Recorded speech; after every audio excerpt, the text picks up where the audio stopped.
कृषि और पशुपालन हमेशा से दोनों साथ ही चला है कि गांव में भी हम लोग देखते हैं कि जिसके पास खेती है अधिकतर लोग जानवर वही रखते हैं, क्योंकि उनको खेती करना जो भी चारा है, घास है, कुछ है वो आ जाता है। लेकिन अभी के समय में अब ये व्यवसाय का रूप ले लिया है, तो बहुत लोग ऐसे हैं जिसके पास खेती नहीं है, फिर भी वो अपना जानवर खरीद के रखे हुए हैं, अपना जो भी उससे है अपना परिवार चल रहा है, पूरे परिवार लगे हुए हैं। मनेर में पशु की संख्या बहुत ज्यादा है यहाँ पे, और उस हिसाब से यहाँ अस्पताल भी खुले हुए हैं। मनेर प्रखंड में 4 अस्पताल हैं, एक भवानी टोला में है, एक मनेर में है जो वहाँ पे चर्च कहलाता है, बैंक ऑफ इंडिया के सामने पेट्रोल पंप के बगल में जहाँ हम बैठते हैं, और हम प्रखंड के प्रभार में भी।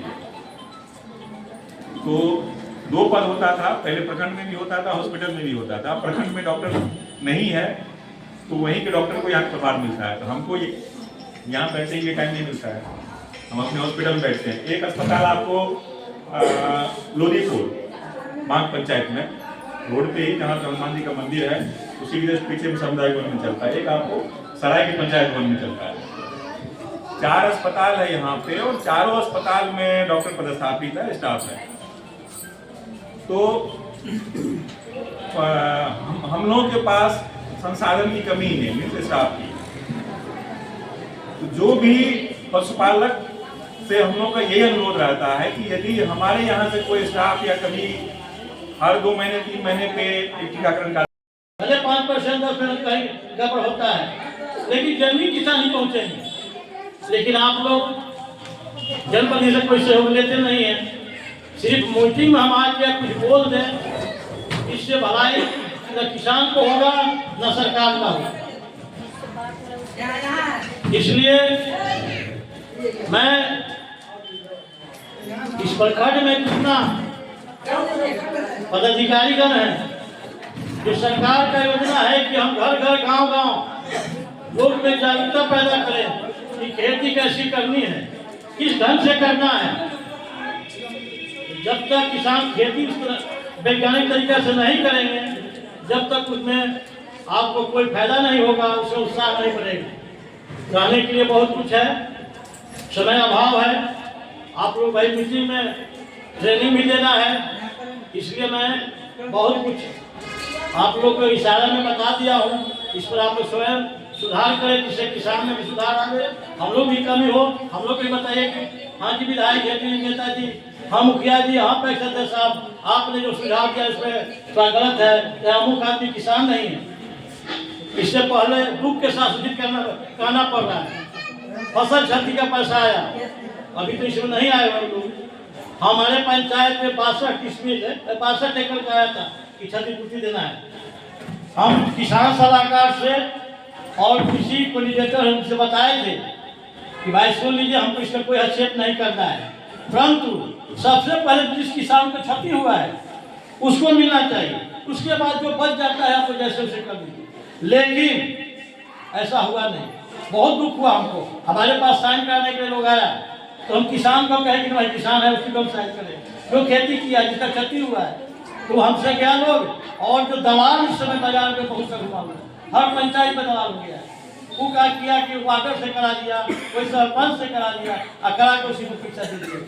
बेटा पोता और दादा 3 आदमी के घर में गया है, लेकिन जो मूल किसान है जिसका बर्बाद हुआ है वो बेचारा रह गया, मुखिया जी के दस्तखत इसी तरह पड़ा रह गया। इसलिए इस सब पर मैं कहूँगा कि भाई आप लोग इस पर सुधार कीजिए। जो सरकार की योजना है वो सही रूप से किसान के बीच में, गरीब के बीच में पहुँच सके। इन्हीं तरह शब्दों के साथ अपने पानी को विराम देता हूँ। जय हिंद, जय भारत। पैक्स अध्यक्ष सुधीर कुमार, आज जनप्रतिनिधि श्री अनिल कुमार, रूपा कुमारी, किसान संगोष्ठी रबी फसल के बारे में किसान संगोष्ठी का मीटिंग हुआ, जिसमें रबी फसल के बुआई के बारे में सभी हम लोग प्रतिनिधिगण किसान लोग को जानकारी दिए और ये भी बताए कि बीज वितरण जो हो रहा है आप लोग ले जा रही हैं, इसको बाजार में न बेचा जाए, इसमें रासायनिक केमिकल युक्त है, ये खाने के काम में मत लाएं। ये जब बीज ले रहे हैं तो बीज को बुआई ही करिए, इससे आपको लाभ हो। धन्यवाद। लेकिन हमारे समाज में बहुत सी कुरीतियां फैली हुई है। आज हम देख रहे हैं नीचे लंबी लंबी कतार लगे हुआ है, लेकिन हमें उम्मीद है कि उसमें 50% ज्यादा किसान नहीं है। बीज जा रहा है खेती के लिए, जा रहा है कृषि करने के लिए जा रहा है। जब सही रूप से खेत में पहुंचेगा, उसका बुनाई होगा, तब तक किसान को मालूम होगा कि नहीं इस विधि से, इस बीज से हमको यह फायदा होगा।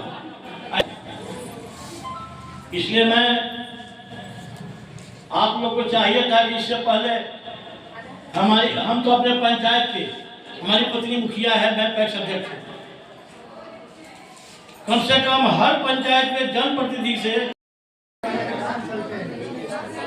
बहुत धन्यवाद मुखिया जी ने जैसा बताया है अभी कि हाँ बहुत सारे लोग क्षति के लिए या आवेदन करते हैं या लेते हैं जो गलत तरीके से, तो वो लोग सावधान हो जाइए, क्योंकि एक घर में अगर छत्तीसगढ़ या किसी भी तरह का या पीएम किसान योजना का लाभ एक घर में 2-3 लोग उठा कर रही है, इसलिए आगे के लिए आप सावधान हो जाइए कि ऐसी गलती ना करिए।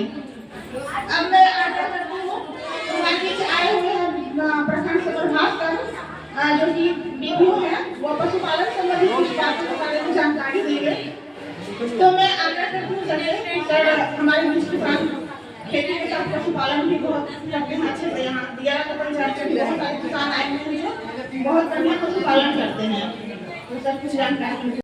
आज मनेर प्रखंड के इस किसान भवन में किसान गोष्ठी का आयोजन किया गया है, जिसमें कि मुख्य अतिथि के रूप में मनेर प्रखंड के नवचयनित आत्मा अध्यक्ष प्रेजेंट थे और विशेषज्ञ के रूप में श्री यदुनंदन सर यहाँ आए हुए थे, जो कि बहुत सारे चर्चा किए हैं बहुत सारे विषय पे जो रबी फसल संबंधित थे। साथ ही यहाँ पशुपालन के पदाधिकारी आए हुए थे प्रभास सर, जिन्होंने पशुपालन संबंधित सभी जानकारी दी, बकरी पालन, मुर्गी पालन वगैरह पे जो भी सब्सिडी मिलता है, किसान कैसे ऑनलाइन आवेदन कर सकते हैं, सभी के बारे में विशेष रूप से जानकारी दी गई तथा दीप प्रज्वलित करके इस कार्यक्रम का विधिवत उद्घाटन करते हुए प्रशिक्षण सत्र को चलाया गया। अपना परिचय। मेरा नाम रूपा कुमारी, प्रखंड तकनीकी प्रबंधक मनेर।